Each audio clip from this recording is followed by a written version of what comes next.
What's up mga kautak? For today's video, nag-request si papa ko ng kare-kare. Ay lokong luto yan, kaya panyadtan ni mama ko. Po yung mga sangkap mga kautak. Si Pepa, ay gulay, bawang at sibuyas. Siyempre hindi mawawala si peanut mga kautak. Kaya nagpainit na namang tika. Gigisa nga natin yung bawang hanggang maging golden brown mga kautak. Ang nanay madaming ginagawa sa bahay. Magluto si mama ko, naglaba muna. Tapos na malengke. Ayan, nilalagay na natin yung sibuyas. Katapos magluluto ng almusal.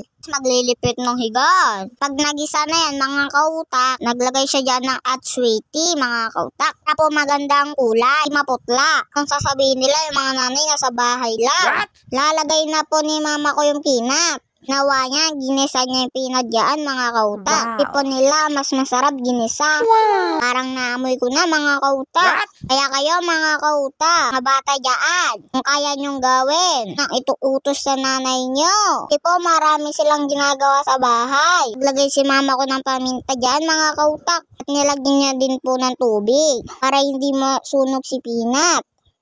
At hinahalo-halo niya po para maging smooth. Siguro ng tatay, madali lang sa bahay. Halos gawili na ng nanay. Wala man day off. Yung mga tatay, may day off. Pagkatapos nilagyan na yung mama ko ng cornstarch pang palapot ng kautak. Medyo masarap palapot-lapot. Naman masyadong malapot mga kautak. Ilagay naman yung ajimero to at lagyan natin ng magic para sumarap. Ewan ko na lang kapag hindi matatanggal pagod ni papa ko dito kapag natikman niya.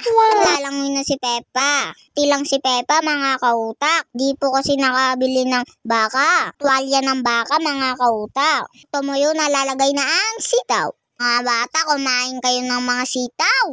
Gulay ba? Kasama na po yung puso ng saging. Una po yan dahil matigas po sila.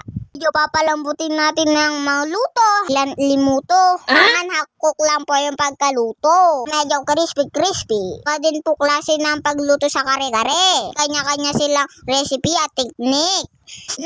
Parang naaamoy ko na mga kautak. Nilagay na po si eggplant para masarap pa Tapos na naman yung isang kalderong kanin. Siyempre may malamig na coke. Yung sili po dyan, tampabango lang mga kautak. Kahit hindi nyo po lagyan, pwede. Si papa ko kasi may gusto siyang kinakain na sili. Pero hindi naman po talaga nilalagyan ng sili yan. Yan, medyo luto-luto na mga kautak. Siyempre hindi mawawala si pechay. Masarap yung kare-kare kapag walang pechay mga kautak. Natatakam na ako mga kautak. Ang perfect yung pagkaluto Sa mga kautak, maraming salamat sa papanood. Like and share din po ng video ko. Salamat po. Ano na po pinaggagawa niyo? Kumuha na po kayo ng pinggan mga kautak. Tayo kakain na. Maraming salamat po ulit sa papanood. Bye-bye.